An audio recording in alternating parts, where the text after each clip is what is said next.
Bonsoir, bienvenue dans le journal de TV78 pour faire le tour de l'actualité locale. Nous sommes le mercredi 4 décembre, voici les titres. Grande partie de cette édition consacrée à la journée de grève interprofessionnelle ce jeudi 5 décembre. Plusieurs millions de salariés du public et privé sont appelés à se mobiliser contre la future réforme des retraites. Sur ce plateau, 3 syndicats qui travaillent à la construction d'un plan d'action contre le projet de loi. Les prévisions également des perturbations à prévoir demain dans les Yvelines. Et des eaux usées transformées en gaz vert pour l'utilisation des particuliers. C'est le principe de l'usine de biométhanisation qui vient d'être inaugurée au Mureau. C'est la première unité de ce type en Ile-de-France. Enfin, pour lutter contre le gaspillage, les écoliers et des Coudray à Maurepas déjeunent avec un invité particulier, un robot qui contrôle la quantité des aliments jetés par les enfants. Et puis à suivre dans ce journal également le programme des films à l'affiche au cinéma, Le Grenier à sel attrape.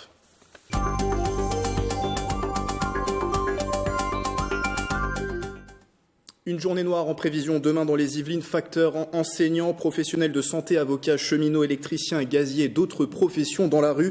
Et les syndicats ont lancé un appel à une mobilisation massive contre le projet de loi de réforme des retraites voulu par le gouvernement. Pour m'accompagner dans cette première partie d'édition, Aurélie Ronze, bonsoir. Bonsoir. Et de la rédaction de TV78. Dans un instant, vous nous direz quelles sont les perturbations à prévoir pour la journée de demain dans le département. 3 invités aussi autour de la table, 3 syndicats, 3 représentants de syndicats dans les Yvelines. Sonia Porot, bonsoir. Bonsoir. Vous êtes la secrétaire départementale de la CGT 78. Dominique Ruffier, bonsoir. Bonsoir. Secrétaire départementale de Force ouvrière 78. Et enfin Bertrand Mesure, bonsoir. Bonsoir. Vous êtes représentant de FSU dans les Yvelines, donc syndicat d'enseignants.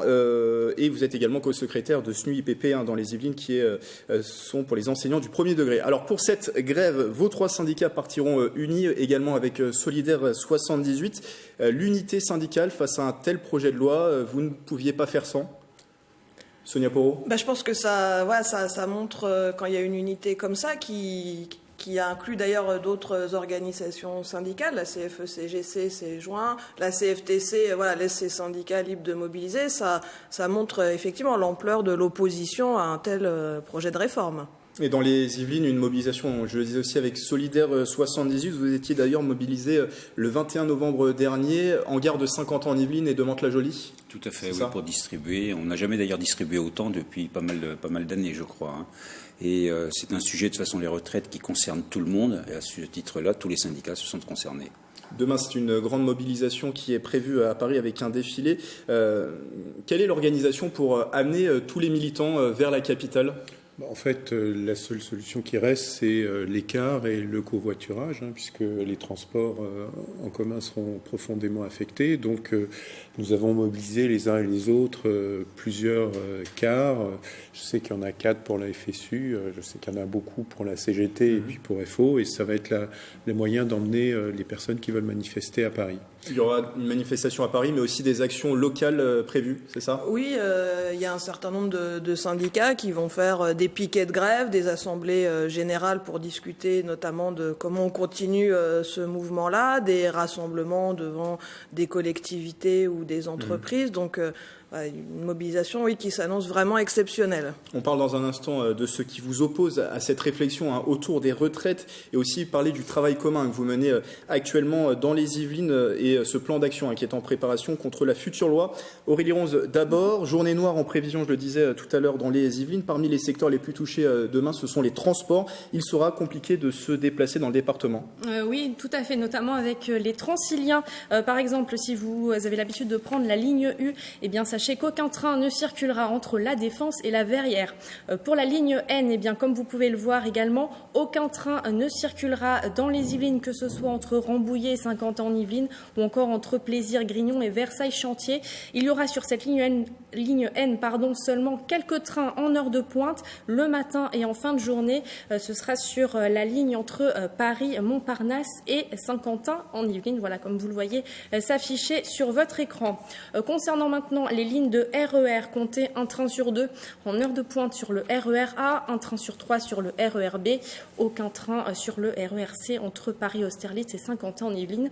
Et puis la ligne 6 également du tramway qui dessert notamment Vélizy, Villacoublay sera impactée puisque un tram sur 2 circulera toute la journée. Donc ça, c'est pour le réseau des ferroviaires et réseau tramway aussi. Est-ce que le réseau des bus sera perturbé également ? Alors sur le réseau Skibus, les lignes desservant les établissements scolaires seront assurées en priorité. pénalité. Pour en savoir plus sur votre ligne, eh bien, n'hésitez pas à vous connecter sur le site www.skibus.fr. Concernant par contre les réseaux Ourtoul et Phébus, eh bien, pas de perturbations annoncées pour demain. Certaines lignes sont même renforcées. Autre secteur touché, celui de l'éducation. De nombreux établissements scolaires seront fermés demain. En effet, le mouvement s'annonce très suivi chez les enseignants. Selon d'ailleurs le site de l'Académie de Versailles, près de 300 écoles maternelles et primaires dans les Yvelines sont susceptibles d'être fermées. Alors, une question, comment les parents vont s'organiser ? Eh bien, Mélanie Poquet et Mathilde Demilly sont allées vous poser la question. On a eu un petit mot dans leur cahier, donc du coup, mon mari a pris sa journée. Moi, j'ai posé des congés. Du coup, les enfants, ils restent avec moi. Personnellement, j'ai de la chance en ce moment d'être en recherche d'emploi. Donc c'est une période de transition, donc je suis disponible.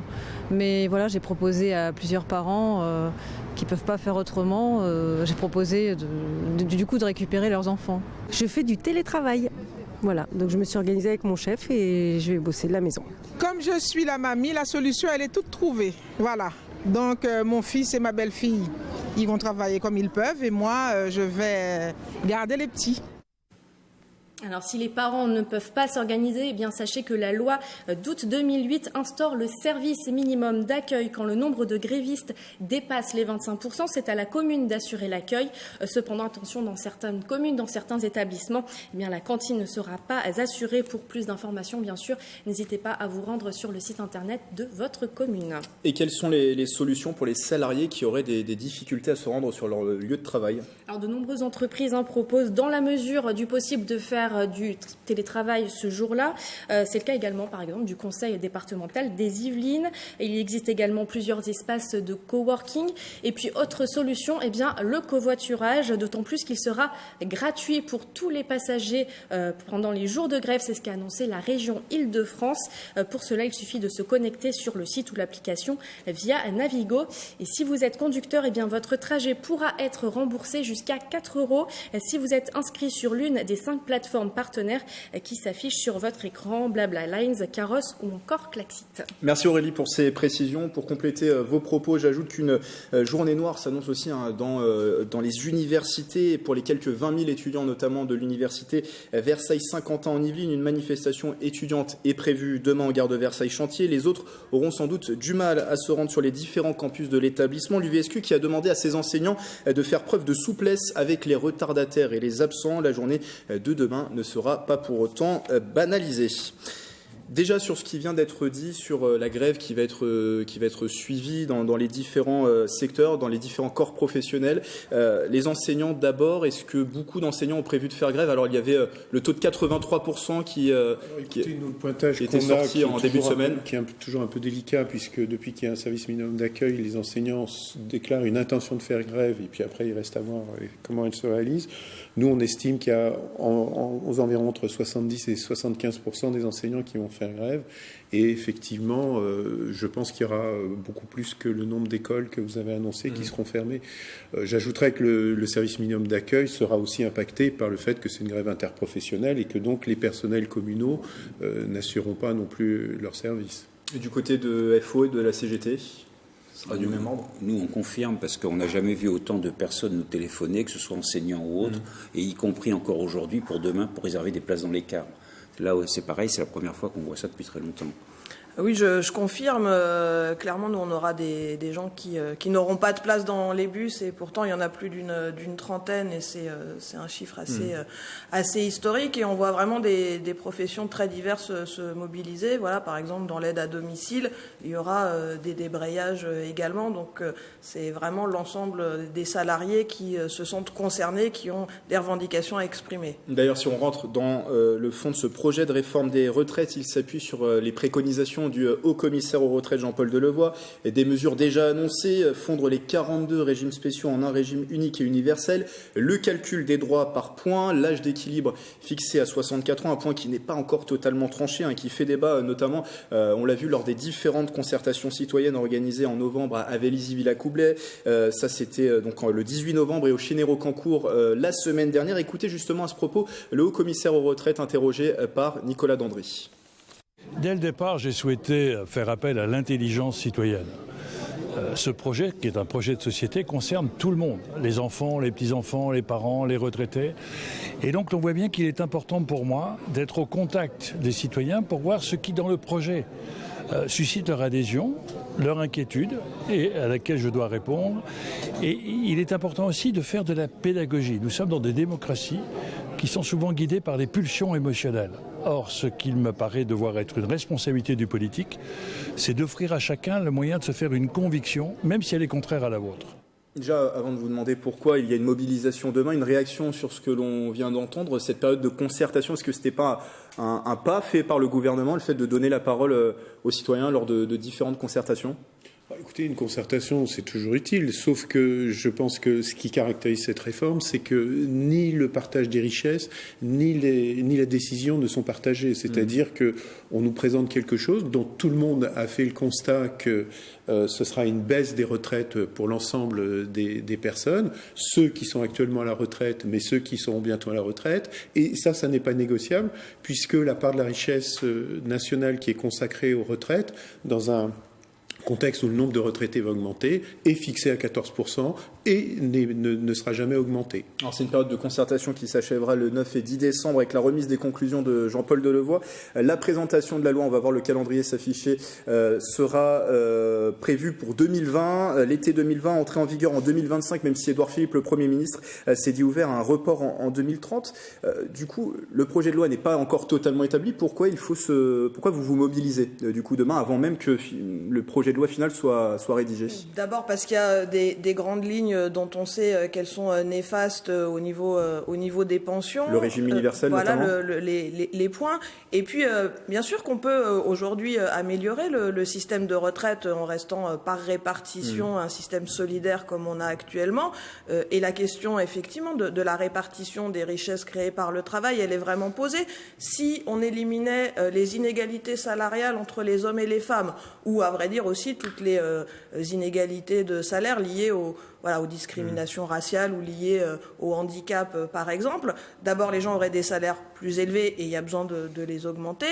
Et puis, ça ferait des cotisations supplémentaires pour le système de retraite. Mais évidemment, pour ça, il faut que les entreprises acceptent d'avoir un peu moins de bénéfices, de dividendes versés aux actionnaires.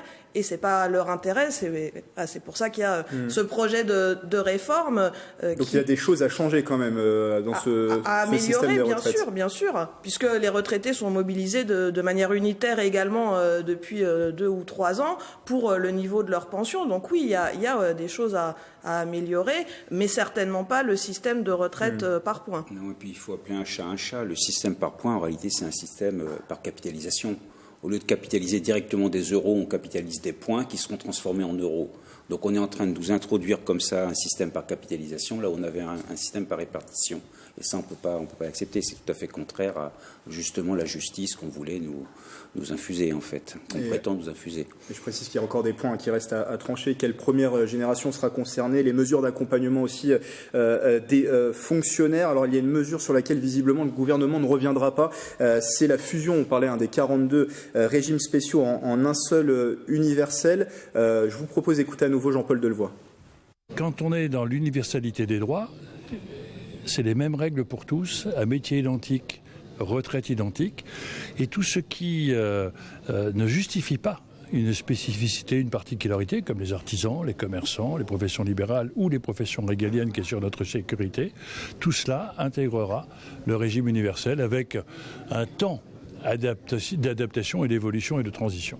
Et quels sont justement les risques sur la fusion de ces 42 régimes en un seul? Parce que dire régime universel, c'est supposer que la situation des gens est universelle et que chacun... Or, on sait bien que les aléas de la vie professionnelle ne sont pas les mêmes, que la répartition du travail entre les hommes et les femmes n'est pas du tout la même, que les salaires des uns et des autres ne sont pas équivalents. Et dire un régime universel, ça veut simplement dire favoriser ceux qui ont des carrières linéaires, qui qui sont du bon côté de la barrière, qui n'ont pas d'accident de parcours ou qui n'ont pas des carrières, si je prends l'exemple qui me concerne comme les enseignants, où on démarre avec un salaire qui est très en deçà de la moyenne des pays de l'OCDE. Donc ça veut dire quoi un régime universel? Ça veut dire que ceux qui auront des petites retraites permettront d'assurer les retraites de ceux qui en auront des grosses. Je rappelle simplement qu'actuellement, un cadre vit 13 ans de plus à la retraite qu'un ouvrier, et donc ça veut dire que c'est la retraite de l'ouvrier et les sacrifices des ouvriers qui financeront la retraite des cadres. Alors, pour faire face justement à ce projet de réforme, vous êtes engagé à co-construire un plan d'action, c'est ça, un plan d'action entre les différents syndicats contre cette réforme des retraites, ce projet de loi? Le plan d'action, il est simple à partir du moment où on ne nous a pas entendus. C'est-à-dire que le gouvernement, dès le départ, a dit « je ferai ça ». Il a fait semblant de nous concerter. Il a reçu un petit peu tout le monde, mais c'était plus de la com qu'autre chose. C'est sans écouter. En réalité, ce n'est pas de la concertation. Concertation, on écoute au moins. Là, ce n'était pas le cas. Nous, maintenant, on en arrive. Il n'y a plus qu'un seul moyen, c'est la grève. Et pour nous, en tout cas, Force ouvrière, c'est la grève reconductible. Parce qu'une journée de grève comme ça, on sait très bien que ça ne fera pas grand-chose. J'allais vous relancer là-dessus sur la dernière question. Vous attendez une mobilisation longue. Il y a cette grande journée demain. Ça va lancer un cycle de mobilisation. C'est effectivement réellement l'objectif que les salariés continuent à discuter, à mettre en avant aussi leurs revendications locales et bien sûr toutes les revendications nationales qui sont nombreuses, et qu'il y ait vraiment une dynamique de lutte, et que effectivement il y ait de plus en plus d'entreprises, d'administrations mobilisées, que ça continue en fonction des possibilités de chacun. On sait que des petits salaires, des mères isolées, peut-être qu'elles feront qu'une heure de débrayage, mais ça participe à une mobilisation qui est importante pour conserver et améliorer un système solidaire qui a été gagné de haute lutte. Et donc une grande journée de mobilisation prévue demain. Merci à vous trois, Sonia Porot pour la CGT 78, Dominique Ruffier pour Force ouvrière 78 et Bertrand Mesure pour FSU. Yveline, merci à vous trois.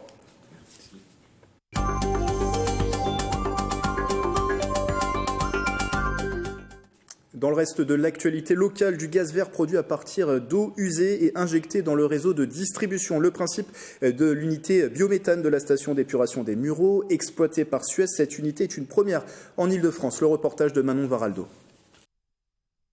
C'est officiel, la station d'épuration des Mureaux est la première d'Île-de-France à transformer ses eaux usées en gaz vert. Casque et veste obligatoire, place à la visite dans cette station d'épuration. L'énergie présente dans les eaux usées va être valorisée à travers l'installation qui se trouve juste derrière moi, qui est un méthaniseur. Ce méthaniseur va convertir les boues en énergie, en biogaz puis en biométhane, qui vont être réinjectés au réseau de manière à satisfaire les besoins de consommation courante en énergie des citoyens. L'usine renforce l'efficacité énergétique par l'installation d'échangeurs thermiques et d'une pompe à chaleur.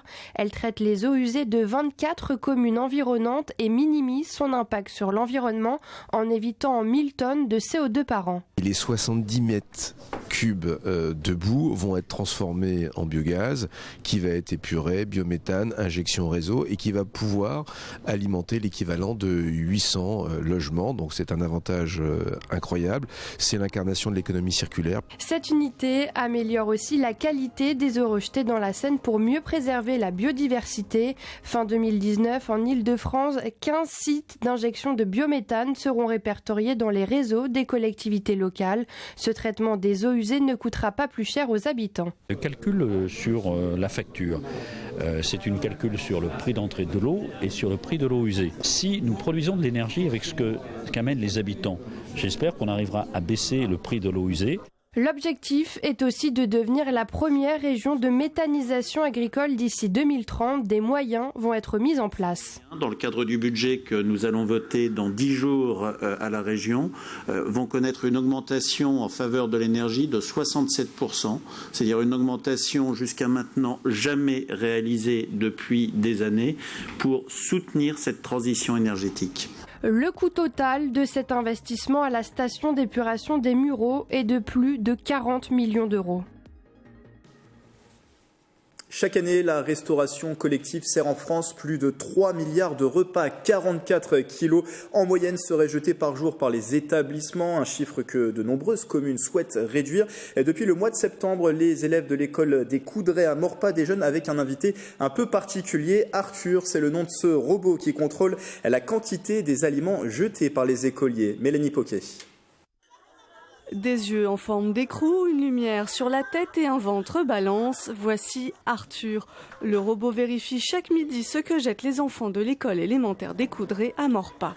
Si ça faisait moins de 600 grammes, et je pouvais appuyer sur le bouton pour dire que c'était le bon poids.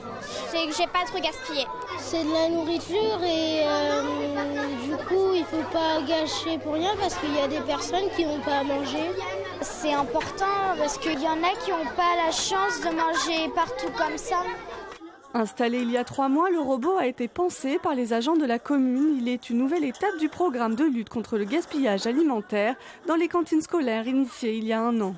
Avec le principe petite faim, grande faim, l'enfant calibre ses besoins, calibre s'il a vraiment faim, s'il a moins faim, voire parfois s'il n'aime pas.